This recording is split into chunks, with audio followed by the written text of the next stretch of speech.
Hey everybody, hope everybody's having a good Sunday. This is John. What I'm working on here now, it's been about a week or two, probably 2 weeks or so since I've worked on the camper, just busy with everything. So what I'm working on here is I finally got all the screws out of the awning rail. It's about 14 of them.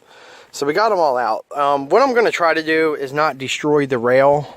That's my main concern, is just not destroying the rail. The problem is because when I did this roof before, I fiberglassed the seams underneath it because I've already rebuilt these sideboards here. So, I've just finished up getting all screwed up, but I'm going to have to worry about the seams here as far as, I might have to take a Dremel and cut. I don't know if we can get underneath and pry lightly. That might be a way to do it, is get up under there and pry a little bit lightly to try to loosen it up. Right up under there. But we're definitely making progress. I'm going to work on it some more throughout the day. Like I said, I wanted to have it ready by the end of July. It's not going to happen. It's one of them things where I'm going to just keep on picking at it, and hopefully once I get this off, once we get the awning rail off and we get the other side off, once those two come off, then I will remove the air conditioner that's already freed up. It's just sitting under here. The reason why I got it covered up, I've got 2 or 3 tarps total under this whole thing, and the reason being is there's no point in taking the air conditioner off yet and breaking whatever seal is left to it, because if these tarps were to leak, you don't want a 14 by 14 hole in your camper, just sitting there. So okay, and I'll touch back with you guys as soon as I start to get this awning rail up, but right now I'm just kind of working it as I go, and if I get both rails off today, probably sometime this week or this weekend coming up, we'll be looking at probably cutting and removing the skin of the roof, and then that's when we're going to get into the good stuff as far as like the, see how the 2x2 truss are in there, see if we're going to have to fix anything as far as structurally to keep that air conditioner up and level. Okay, thanks guys for tuning in. Again, this is John. Hope y'all are having a good weekend and a happy Sunday. See ya. Hey guys, so I just got the awning rail off unhurt. So this is some of the fiberglass that I did before when I originally rebuilt these sideboards. I fiberglassed over it to basically stop any sort of leaks. So cleaning up is going to be kind of a pain. But we got the awning rail off unhurt, and that was the main thing I wanted to do, is just to try to save cost on not having to replace a ton of stuff. I'm pulling some of this up now, and this is the layer of covering from the RV place, is basically this thin layer that you see here. That's their fiberglass. The paneling I'm going to use is like a shower liner. It's a lot thicker. I used it on here. It's very stronger, and having this tree up here, a lot of times this thing gets hit with a lot of branches, and I think it might even help it with not cracking or getting holes in it. But the reason why I'm doing this, again, is you can see all the bumps and lumps in the roof, so the water's just pooling up around the base. Now that this one is off, I'll be able to cut it nicely with like a Dremel tool when I'm ready. I'm just going to slide it in here and just make a nice cut all the way down, and then what I'll do is I'll end up cutting.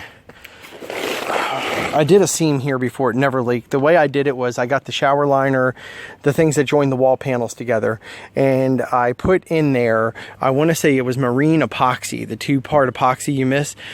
So I mixed enough, and then I just dabbed it on the edge of both boards, a nice little line, and I pushed this seam in and then that seam in, and then when you go over this whole thing with like an elastic roofing, a UV coated roofing, it seals it up real nice. We've never had a leak near there. The leak ended up being, I believe it was the air condition unit gasket, just due to the fact of there's water pooling around it, sitting around it. We have had other leaks in the roof before where branches have hit, but never had a leak in the seam. So what I'm going to have to do is this. I'm kind of determined. I don't want a seam where the air condition gasket is going to be right there. So I need to run my seam either before it, like right about here, because you can see the square. You see that square right there where the air conditioning gasket is? That's the gasket. So I want my seam somewhere along the lines of like right here. That way it's before it, and you get a nice full sheet to go past it there, because that square's got to be cut out. So I'm gonna have to probably run something from like here to here seam, then there past the AC gasket seam, and then there to the front seam. So I'm gonna have like 3 seams in this roof completely when I'm done.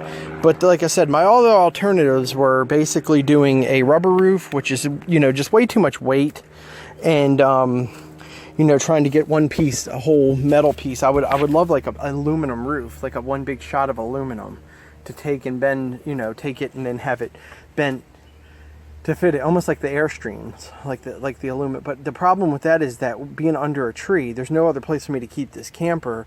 It would dent and ding terribly.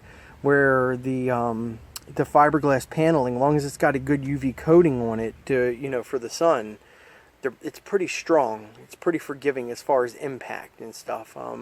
They use them on shower walls, everything. They're about $36 a sheet. So I'm thinking 3 sheets of that.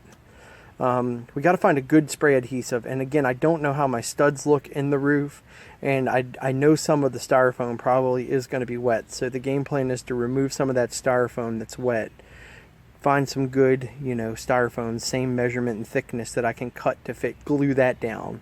And also while I'm in there, I might try to go from the back underside of the roof to pull it up a little bit, because my interior roof, although it's not water damaged, it's actually like a metal skin in there, but it does have a little bit of sag in the middle up near the front from the leak.